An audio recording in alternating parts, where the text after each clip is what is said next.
बनने से पहले बोला गया था 15 दिन में पूरे यूपी को गड्ढा मुक्त कर देंगे।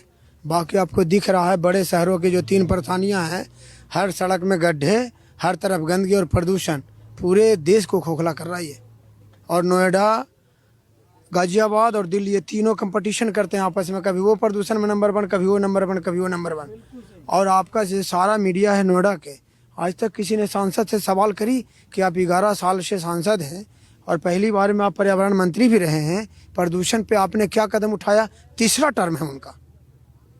तो सीधा मतलब है कुर्सी बचाए रखना, संपत्ति बनाए रहना। गरीब को जन्म ही है मरने को, अब मरते रहो, चिंता न करो।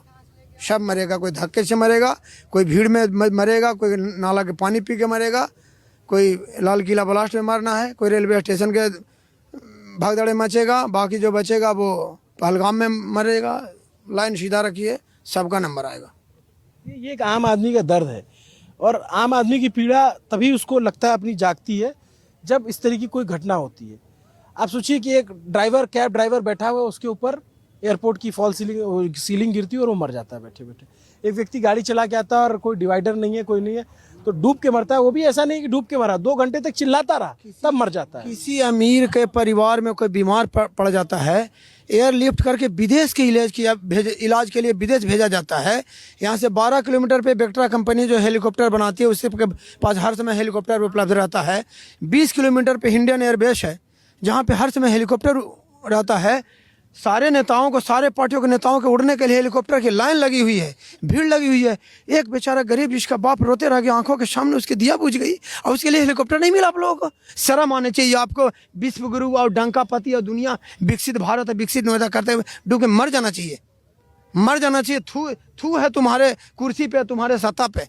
कुर्सी है तुम्हारा, जनाजा तो नहीं। कुछ करते नहीं तो उतर क्यों नहीं जाते? जो गरीब आदमी भी जी रहा, तुम 2 लाख 2 करोड़ कमा रहे हो, तुम भी 4 ही रोटी खाओगे। और गरीब आदमी 20 और 15 हज़ार का सैलरी वाला भी 4 ही रोटी खाएगा। लेकिन तुम्हारे इतना जमीन मर गया कि गरीब को ये हालत कर दी कि उसके सामने, आंखों के सामने बेटा मर गया। तक तो 3 मीटर, 200 मीटर। अरे भाई साहब, 200 मीटर रस्सी रहती ना, पीछा ना भाई साहब। यहाँ से एक आदमी दौड़ा जाता, रस्सी से एक पेड़ में बांध देता, वहाँ जहाँ 2 लेडीज खड़ी है, और दूसरा रस्सी यहाँ पकड़ लेता। एक भाई ऐसे करके पकड़ के ऐसे जाता, भाई को ऐसे करके पकड़ के ले आता। हम गांव के आदमी, हमें नहीं पता कि कैसे किसी को बचाया जाता है। हम जर्मनी से आए हैं क्या? सब ये हत्या है, जानबूझ के इन लोगों ने मरने दिया। गरीब है, गरीब जो का जन्म ही हुआ है मरने के लिए, जानबूझ के मरने दिया। कोई जिम्मेवार नहीं। ये तो कुछ सोशल मीडिया को, कुछ लोगों को और कुछ ये बड़ी मीडिया का कृपा है कि बात हाईलाइटेड हुई, तो यहाँ तो इतना गया ना। तो अभी मैं 2-3 महीने पहले P3 सेक्टर है, यहाँ पे 4 साल 6 साल का गरीब का बच्चा उसी गड्ढे में मर गया। कोई बात नहीं। ये तो थोड़ा सा, वो बेचारा इंजीनियर था, वो कार से था, वो बेचारा वो डूब गया, मर गया, कोई बात नहीं है। कुछ नहीं, चंद वो कुत्ते के जैसे टुकड़े दिए जाते हैं ना, और इसे कुछ 2-4 लाख रुपया दे के उसको मुँह बंद कर दिया जाएगा।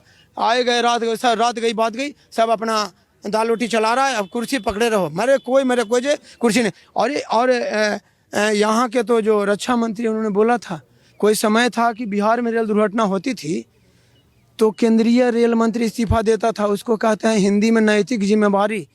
आप कुर्सी बैठे हैं, जमीन पे सेना लड़ती है, सेना कर्मचारी काम करता है, तो हार की गाली और जीत की ताली सेनापति को मिलता है। राजनाथ सिंह जी तो बोलते हैं कि ये कांग्रेस सरकार नहीं, ये बीजेपी सरकार है, यहाँ किसी का इस्तीफा नहीं होता। बस मरो, लाइन सीधा रखो, तुम भी